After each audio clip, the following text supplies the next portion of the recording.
Hi guys, today we're going to talk about 8.2 and I thought I would do it this way. We're just going to take notes on paper and pencil. So open up your spiral binder and just follow along. I'm going to be writing on the board and just write some stuff down as you go along. I would just write down the things that I put up here on the board. First thing I want you to do is I want you to write 8.2 problem solving in geometry with proportions at the top of your paper. 8.2 problem solving in geometry with proportions. All right? All right, the first thing I want to talk about is some additional properties. Additional properties of proportions. All right, some things that we know about proportions. We know that those are true, and we can use those to solve problems. So the first thing, let's go and get a proportion up here. If A over B equals C over D, then we know a couple things to be true. If A over B equals C over D, then we know, that if we flip-flop these, B over A would equal, and we'd flip-flop this, put the D on the top and the C on the bottom. What this is saying basically is there's different ways to solve a proportion. We can, once we get the proportion set up, then we can solve it in various ways. Now, let's review just for a second. A proportion, remember, is two fractions set equal to each other. For example, if I have 3/5, I know that that's equal to 6/10. All right, 3/5 is equal to 6/10, and that's a proportion. One thing that's really cool about proportions, if you'll remember, is their cross products are equal. So 3 times 10 is 30. 5 times 6 is also 30. And that's true every time you have a proportion. Every time you have a proportion. And it doesn't matter what two fractions you have, if you multiply their cross products, they're always equal. All right, so back to what we were talking about here. We've got A over B equals C over D. We could flip-flop this. We could put the B on the top and the A on the bottom, but if we did, then we're going to have to flip-flop this fraction too. All right, which that leads to all sorts of possibilities. What we could do is we could put A over C and set that equal to B over D. If that's the case, then we've got a whole different proportion, basically giving us the same information though. And then there's of course one more option. Honestly, there's really a lot of options, but I think you'll get the idea here. If we took C over A, then as long as we took D over B, we would get an equivalent proportion. All right? Another thing that's super cool about proportions is if you have A over B, and that's equal to C over D, then what you know is that if you add A plus B and put that on top of your fraction and you put that over B, that will be equal to C plus D over D, the original denominator. So A plus B over B equals C plus D over D. And so let's just use that as an example.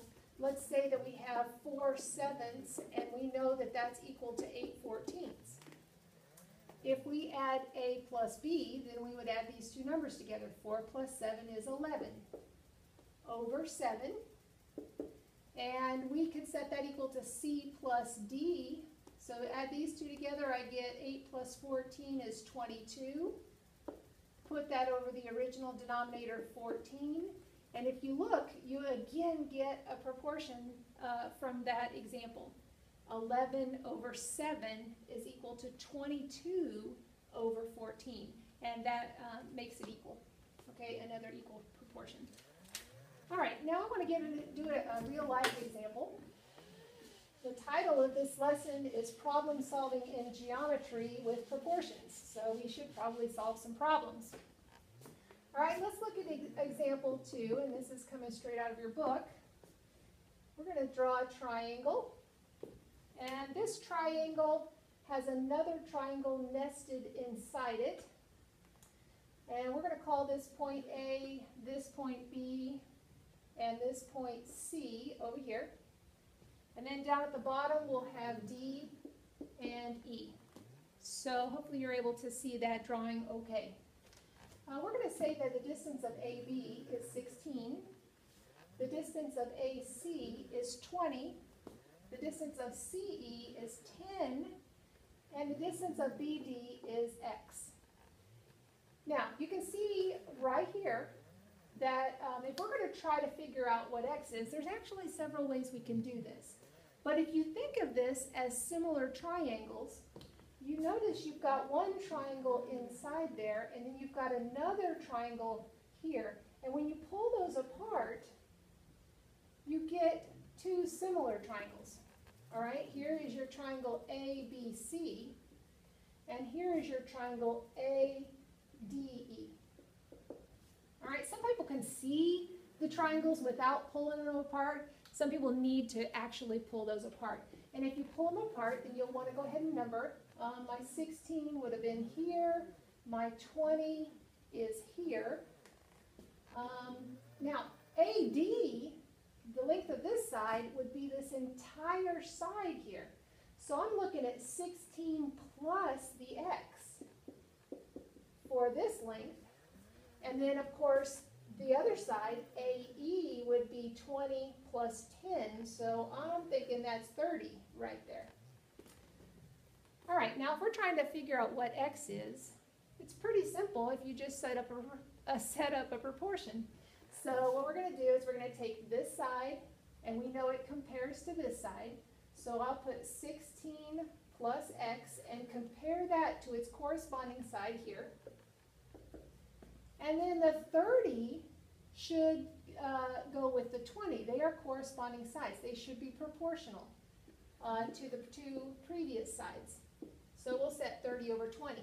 One thing you have to remember when you're setting up these proportions is that you want to make sure that you keep consistent when you set up the fractions.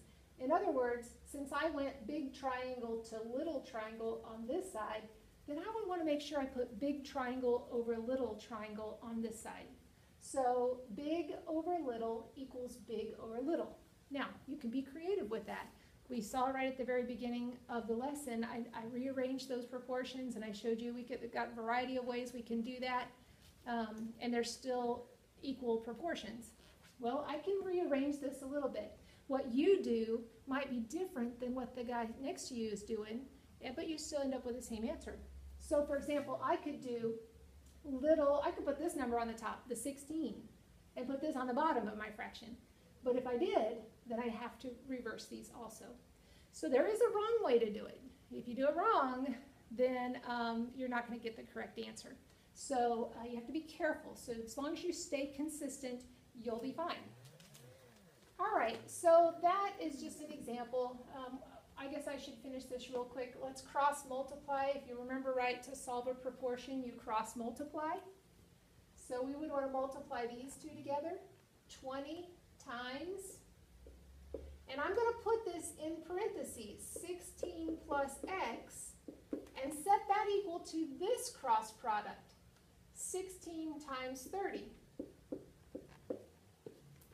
All right, and as I get my answer here, let's see, 16 times 30 is 480. Let's see, 20 times 16 is 320. 20 times X, add 20X. Subtract 320 from both sides. So it looks like I'm going to get 160. Divide both sides by 20. So X is 80. Now, if I needed to, I could go plug that back into any of those values up there and find out the lengths of those sides. Like I could plug it in here and find out how long AD is, or I could plug it in here and find out how long BD is. All right, let's talk about geometric mean.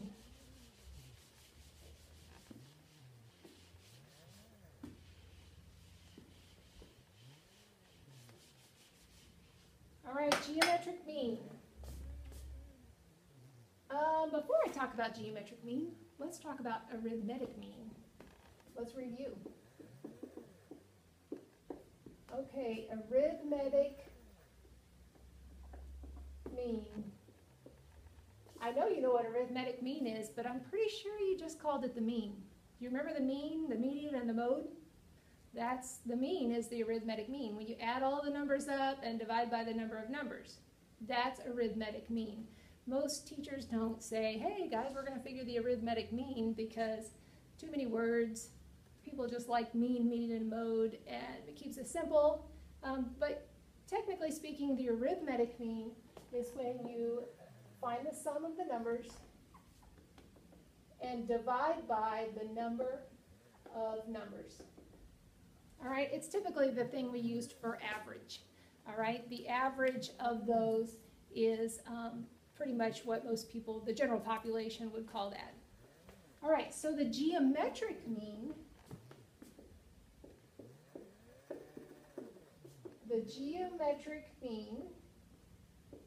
the definition of that, let's change this into a sentence. The geometric mean of two positive numbers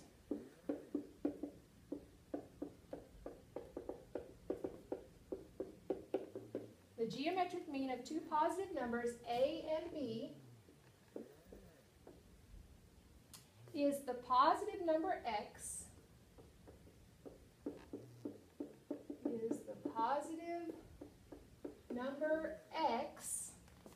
such that it fits in this proportion. A over x equals x over b. All right? This is the proportion that it fits into. All right? Remember, up here, the arithmetic mean between two numbers a and b would be a plus b divided by 2. Okay? That's how you calculate the arithmetic mean. And that will give you your x. Okay? But to find the geometric mean, to find the x in this fashion, what we're going to do is we're going to set up in this proportion, and then we're just going to solve the proportion. So it's super easy. So let me give you an example. Let's see. What is the geometric mean between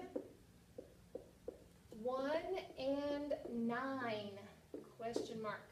What is the geometric mean between 1 and 9? So basically what we do is we build our proportion. We put the 1 here and the 9 here, and then we put x's in these two spots. So we put x here and x here. The x, remember, is your geometric mean. So to solve this proportion, I cross multiply. X times x is x squared. Set that equal to the other side. 1 times 9 is 9. Solve that. X squared equals 9, so we're going to square root both sides. When you square root both sides, remember you've got plus or minus 9, plus or minus the square root of 9, I'm sorry. So x equals plus or minus 3. Now here's the problem. We're using geometric mean, okay? Geometry mean. So this value is probably related to some sort of geometric picture. So in that case, we're not going to want the negative, all right? Geometry likes to throw out that negative. So the geometric mean for this problem is just the 3. All right, I hope that helps. I will tell you that you're going to find Chapter Challenge 8 that you're going to need to know how to calculate a geometric mean for Chapter Challenge 8 worksheet. So make sure that you get that down, and if you have any questions, please let me know. And this is Mrs. Spence signing off.